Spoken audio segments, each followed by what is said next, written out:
Salut, c'est votre frère Bertie le Kamit. Je veux faire une petite vidéo pour partager avec vous, n'est-ce pas, une petite partie de mon quotidien. C'est juste une petite anecdote et voilà. Quand je vais souvent au boulot, il y a des gens que je rencontre en route. Il y a parfois des petites expériences comme ça. Et de temps en temps, quand je trouve nécessaire, n'est-ce pas, j'aime bien partager ça avec vous. La dernière fois, je parlais plutôt de la rencontre, n'est-ce pas, récemment, n'est-ce pas, avec une maman, voilà, camerounaise que j'ai connue quand je suis arrivé en France. Voilà, j'ai raconté ça la dernière fois. J'espère que vous avez apprécié. Alors, je reviens aujourd'hui avec une autre toute petite histoire. Je vais au boulot et je vais d'abord commencer par vous poser une question. La question, c'est la suivante. Est-ce que vous avez, quand je parle ici de mes frères noirs, des Africains qui ont immigré en France ou bien un peu partout en Europe, alors la question est la suivante. Est-ce que vous avez des amis blancs? Si oui, voilà, ça se déroule comment, ça se passe comment, la relation avec eux et tout. Essayez d'expliquer peut-être en commentaire, pourquoi pas. Alors, je sors et je vais au boulot. J'ai l'habitude de prendre un bus qui me laisse à mon boulot. Et à l'intérieur, je trouve un mec noir qui a, entre guillemets ici, parce que lui, de son côté, en tant que noir, peut considérer ces blancs-là, bon, ici, ça n'a rien à voir avec le racisme, hein, je précise bien, je ne suis pas raciste, je vis en France, je suis très bien intégré dans ce pays que j'apprécie, voilà, même s'il y a d'autres parties, n'est-ce pas, des choses peut-être que je n'aime pas trop, voilà. Alors, il faut toujours faire attention quelque part, parce que tu peux être avec quelqu'un, tu penses qu'il est ton ami, pourtant lui, de son côté, sait qu'il n'est pas ton ami, il faut faire attention. Alors le mec, il est dans le bus, et un mec super intelligent, un noir intelligent, il a 4 amis blancs, ses collègues de service. Donc j'imagine le mec, il bosse dans une très grande boîte, il a des collègues avec qui il va au boulot, et le mec, même quand tu l'entends s'exprimer, c'est un mec intelligent. Sauf que avoir des diplômes et être intelligent ne vous épargne pas de l'aliénation ou ne vous épargne pas parfois de certains faits qui ne sont pas très visibles, mais qui sont très importants aussi. Le mec, il va au boulot, j'arrive le matin, on se trouve à la gare, je prends mon bus, je suis juste assis à côté, j'étais en train de lire, je pense c'était Amadou Kourouma, son ouvrage « Allah n'est pas obligé », j'étais en train de lire. Et je regarde à côté, j'entends, je vois le mec, il est en train de critiquer l'Italie. Donc, il est assis avec ses 4 collègues blancs. Bon, voilà, pour faire... il y a quelque chose, en fait, qui m'a même beaucoup gêné, parce que le mec, c'est un peu comme le petit nègre des services, qui vient faire rigoler les blancs. Et moi, je déteste ça.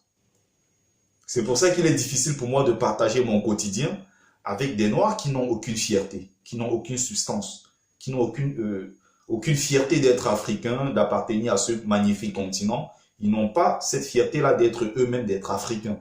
C'est difficile pour moi. Le mec, il est assis, il fait rigoler ses collègues blancs, il joue un peu au petit singe, il joue un peu au petit Tintin et tout, pour faire rigoler ses collègues blancs le matin. Et les blancs, ils sont là, ses collègues, ils sont contents, ils aiment bien ça. Et au fur et à mesure que le bus avance, j'écoute les conversations, à un moment, le mec est en train de se plaindre du racisme en Italie. Donc, il traite les Italiens de racistes. C'est un peu l'hôpital qui se moque de la charité. C'est-à-dire qu'il est français, même si, bon, c'est français de papier, on va dire comme ça. Il n'y a pas de français, je ne sais pas, Mamadou, ou bien français Sissoko, ça n'existe pas, ça. Alors, il est assis pour faire plaisir à ses collègues. Il est en train de dénigrer un autre pays européen voisin. C'est surtout ça avec nous les Noirs. Le nègre a ce problème-là, de l'amnésie. Parfois, on oublie trop vite. Et il y a certains détails que les Européens, eux, ne négligent pas. La solidarité raciale, par exemple. Chez eux, ils ne rigolent pas avec. Dès le bas âge, ils sont éduqués comme ça. Donc, le petit nègre, il est assis au milieu, avec ses collègues, il les fait rigoler. J'avais même remarqué, le jour-là, je n'ai pas eu la possibilité de lui répondre, quand il était en train de critiquer l'Italie. Je crois que c'était un lundi.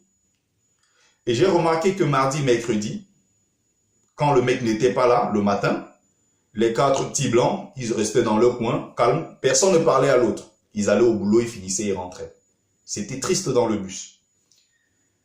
Et maintenant, quand le noir revient, quand mon frère ici revient le jeudi, je suis toujours assis à côté le matin en train de lire, je les écoute. Et j'aborde le mec pour lui dire, lundi, je t'ai écouté, tu étais en train de parler de quelque chose, ça m'a vraiment touché. Ça m'a fait mal même. J'avais souhaité aborder cette question avec toi, mais j'ai pas eu l'occasion vu que les 2 autres jours, je sais pas si tu n'étais pas venu ou bien peut-être tu as pris un autre chemin pour aller à ton boulot. Donc le mec est en train de critiquer l'Italie. Il traite l'Italie de pays raciste. Il oublie qu'il est en France, dans un pays qui est profondément raciste. Je lui demande, mais tu es sérieux, tu es en train de rigoler ou quoi? Mais qu'est-ce que ou tu le dis tout simplement parce que tu veux faire plaisir à tes collègues blancs qui sont assis à côté de toi.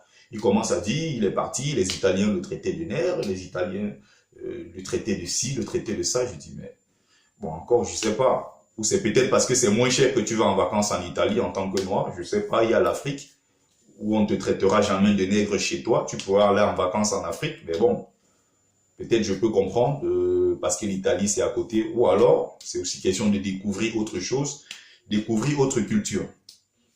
Je précise qu'ici, je ne supporte pas l'Italie, je ne soutiens pas l'Italie. Je précise ici, encore une fois, que lui, quand il se moque, ou alors quand il traite l'Italie de pays raciste, ce qu'il oublie, c'est que l'Italie est un pays européen, un pays frère, voisin, ami de la France. Et il y a des millions de Français qui ont des origines italiennes. Il ne faut pas oublier ça. C'est ce que le nègre qui est à côté, il rigole avec ses collègues, il dit non, l'Italie est ici. Parmi ses collègues blancs, je ne suis pas sûr qu'il est allé vérifier s'il y a des Italiens d'origine. Parce qu'on les voit tous, ils sont blancs, mais il y a des origines portugaises, ceux qui viennent de la Pologne, ceux qui viennent de l'Italie, de l'Espagne et autres. La France est constituée de tous ces pays-là. Il oublie que le blanc, en tant que blanc, ne peut pas critiquer l'Italie jusqu'à ce point. Même si le blanc critique l'Italie, c'est la même chose, un Français peut critiquer un Anglais peut critiquer un Français ou bien un Allemand, je ne sais pas. Mais en dernier ressort, s'il y a un choix à faire, n'oublie pas que toi qui es au milieu, tu n'es que le petit nègre et qu'on va te botter. On va te dégager le moment venu. Il ne faut pas oublier ça. Alors, il est en train de parler, je dis, mais est-ce que tu te rends compte? L'Italie que tu es en train de dénigrer, l'Italie que tu es en train de critiquer, n'a pas créé le franc CFA. Pourquoi tu évites de parler de la France, où tu es né, où tu as grandi et tout? Pourquoi tu veux pas parler du cas de la France? Parce que tu as un petit bout de papier, bon voilà, tu es citoyen français. C'est surtout ça le problème du nègre. Quand il arrive en France, ou alors quand il est né en France, on lui présente un petit bout de papier. D'ailleurs, ils brandissent cette nationalité-là tous les jours comme si c'était un diplôme. Alors, on se sent français, voilà, on est français, et puis on peut se permettre de critiquer un autre pays européen. Il ne faut pas oublier. C'est nous qui sommes chez eux.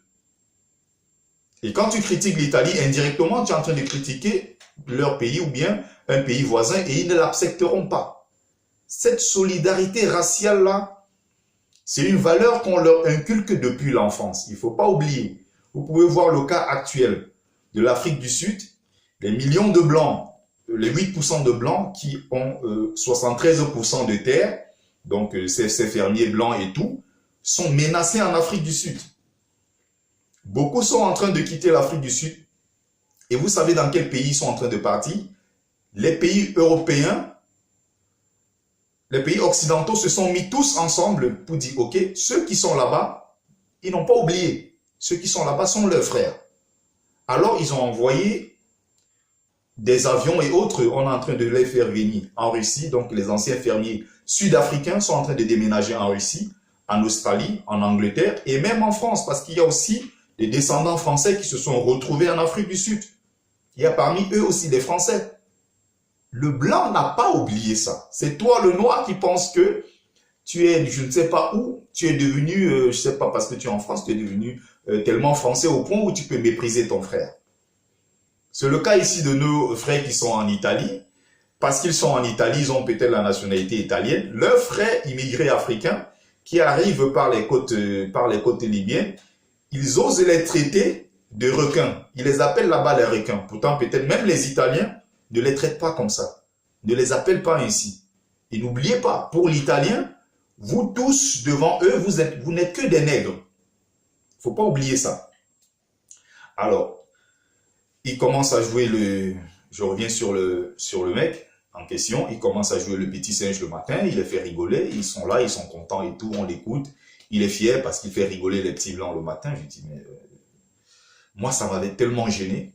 Et le jour là, maintenant, tu es en train de dire, si l'Italie qu'il est en train de critiquer n'a pas créé le franc CFA, même si l'Italie a tenté, n'est-ce pas, de coloniser l'Afrique et elle a échoué, notamment en Libye ici et surtout en Éthiopie avec la défaite à Adwa, avec Ménélique II ici, et il faut préciser aussi sa femme Teitou, qui avait fait, n'est-ce pas, échouer les troupes italiennes, sans oublier également Benito Sylvain, voilà, qui est à l'origine aussi de tout ce plan qui avait été tracé pour déstabiliser les Italiens, raison pour laquelle ils n'ont pas réussi le plan, n'est-ce pas, de coloniser l'Italie. Ça, c'est des parties assez importantes. Alors, cette Italie-là est le premier pays d'Occident qui investit le plus en Afrique. L'Italie, en Afrique, c'est 11 milliards d'euros. Notamment, les investissements ici sont un peu plus centrés en Égypte et au Mozambique. Donc, l'Italie qui puise le moins de ressources, même si d'une autre façon, avec leurs multinationales, n'est-ce pas, puise des richesses en Afrique, ça c'est clair. Cette Italie-là réinvestit une grande partie de son argent en Afrique. Contrairement à la France, qui pille depuis des décennies et qui ne réinvestit pas son argent sur place en Afrique. Donc, vous vous rendez compte, l'Italie qui n'a pas créé le Code noir, l'Italie qui n'a pas de colonie en Afrique, l'Italie qui n'a pas créé le franc CFA, investit plus en Afrique que les États-Unis, l'Angleterre, la France, l'Espagne et autres. Vous vous rendez compte? Pourtant, l'Italie est considérée comme un pays pauvre d'Europe. Donc, c'était juste une parenthèse pour faire comprendre. Au mec, quand je lui explique, il me dit, mais non, du tout, voilà, je t'écoute bien, ce que tu dis, c'est raisonnable, l'Italie, je ne savais pas que, voilà, j'ai dit, non, je t'explique pour que tu comprennes. Quand tu t'assois avec tes amis, tes petits amis blancs, français, tu critiques l'Italie, n'oublie pas que tu es aussi dans un pays raciste. Toi, peut-être, tu as la chance, n'est-ce pas, de travailler dans une très grande boîte, comme c'est le cas, tu es intelligent et tout, tu as ta chance d'avoir, n'est-ce pas, un boulot dans ces grandes boîtes-là. N'oublie pas qu'il y a aussi d'autres noirs comme toi qui ont eu des très très bons diplômes, qui ont aussi le niveau, mais qui n'ont pas eu cette chance-là et qui sont obligés d'aller se chercher à Dubaï, aux Émirats Arabes Unis, à Oman, au Qatar, un peu partout. Ils sont allés chercher, d'autres même sont allés se chercher au Canada, en Australie, pourquoi pas? Parce qu'ils n'ont pas eu cette chance-là d'avoir un boulot sur place en France. Ils donnent le boulot en priorité à leurs enfants blancs français. C'est normal. Moi, ça me semble logique. Tu déposes ton dossier, tu es Boubacar, je ne sais pas quoi. Même si c'est de la discrimination à l'embauche, c'est pas normal. Mais je dirais, ils ont le droit de donner le travail en priorité à leurs enfants. C'est à nous de créer aussi nos entreprises. C'est clair à ce niveau. Je ne suis pas parmi ces noirs-là qui pensent que bon voilà, c'est pareil, c'est ce qu'on devrait aussi faire en Afrique. Donner le travail en priorité à nos enfants et non n'est-ce pas, faire venir les Occidentaux qui parfois n'ont même pas le niveau de nos enfants pour leur donner des grands postes de responsabilité avec voitures de fonction, maisons de fonction et autres. Ça à chacun de préserver ses intérêts chez lui. Donc, pour ne pas aller trop loin et pour revenir sur le mec,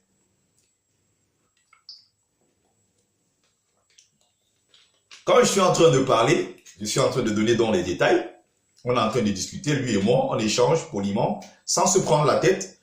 Quelque part, même, il est en train de rigoler, il me dit, bon, il reconnaît que ce que je suis en train de lui dire est vrai. Il dit, mais pourquoi pas le dire à tes collègues?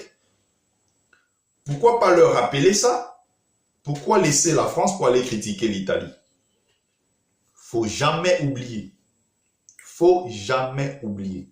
La preuve, c'est que pendant que le mec, pendant tout le trajet, il était en train de se défendre. Il cherchait des arguments à gauche, à droite, pour essayer de me contrer. Il était en train de chercher comment il va essayer de trouver, je sais pas où, les arguments.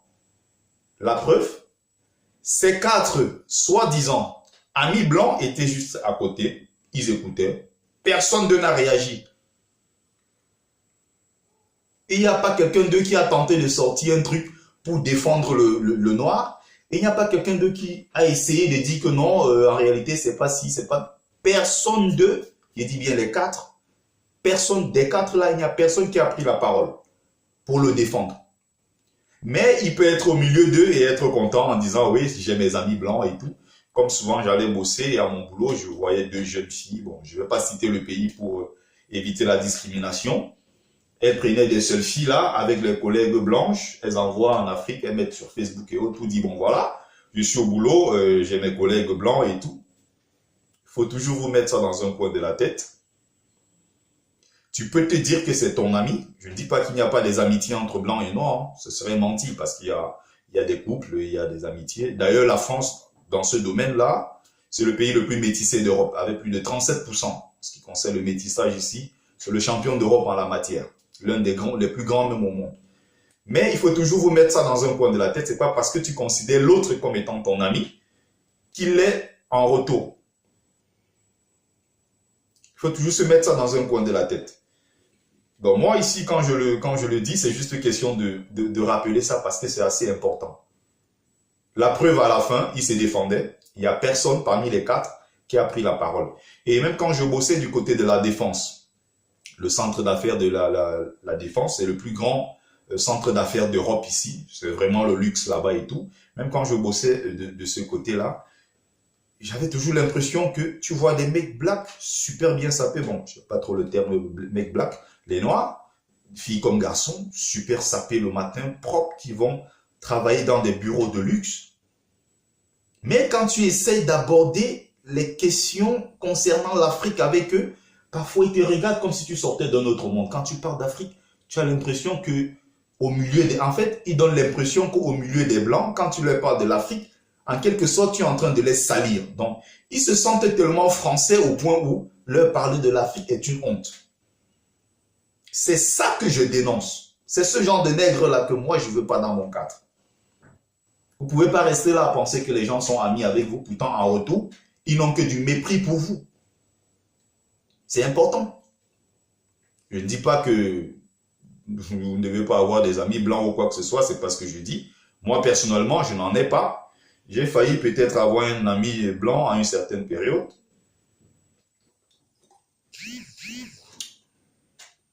Ça marchait très bien entre nous, on rigolait super bien. Franchement, je sentais qu'il y avait le feeling, on s'est rencontrés au lieu de service. Ça discutait et tout, de temps en temps. On causait et tout, mais... Bon, au bout d'un moment, ça m'a un peu saoulé parce que, bon, moi je rappelle une chose, hein, je ne suis pas venu en France pour le camembert. Je suis venu pour chercher l'argent. Je ne suis pas venu pour le camembert et les gratins, tout le truc. Je ne suis pas venu pour ça. Je suis venu en France pour l'argent parce que si j'avais ça chez moi, au Cameroun, je serais resté là-bas parce que, en plus, j'ai des belles femmes autour de moi, j'ai mon manioc, j'ai mes macabos et tout, j'ai mes plantations là-bas. Donc, j'avais donc commencé avec lui de temps en temps, mais après ça, ça m'a un peu saoulé. Donc, moi, je viens chercher l'argent en France pour aller réaliser mes projets chez moi en Afrique. Et je me rends compte, j'ai un chantier chez moi qui est bloqué parce que il me faut de l'argent pour couler la dalle, il me faut le ciment, il faut des parpaings, il faut ci, il faut ça, il faut les faire et tout pour faire avancer mon chantier. Mais tu as un ami, bon, qui te dit plutôt, oh mais Bertrand, j'ai une bonne nouvelle à t'annoncer. Le matin, on se retrouve au lieu de service, il dit, mais c'est quoi la bonne nouvelle? Et il me dit, mais oh là là, mais tu te rends compte, j'ai regardé hier à la télé. Oh là là, mon Dieu, il y a une plage paradisiaque en Tanzanie l'année prochaine. Franchement, il faut que je bosse là, que je me mette au boulot parce que je vais aller en vacances là-bas. Oh là là, tu t'imagines en train de bronzer à Copacabana au Brésil. Il me parlait de Thaïlande, de Mexique, des vacances. En fait, tous ces commentaires tournaient autour de vacances, restaurants. Moi, au bout d'un moment, ça me saoule ça. Moi, je suis venu pas pour le camembert. Moi, je suis venu pour l'argent. Si j'ai l'argent, je pars investir chez moi. Après, je retourne là-bas passer mes vieux jours, étant bien dans ma vie. Donc après ça, bon, les liens se sont peut-être un peu coupés parce que j'avais changé de boulot par la suite. Bon, après, si vous avez des gens avec qui vous vous entendez super bien, pourquoi pas. Mais il faut toujours se mettre dans un coin de la tête. Il y a tellement de choses que nous négligeons que les autres peuples ne négligent pas. C'est des choses assez importantes à savoir.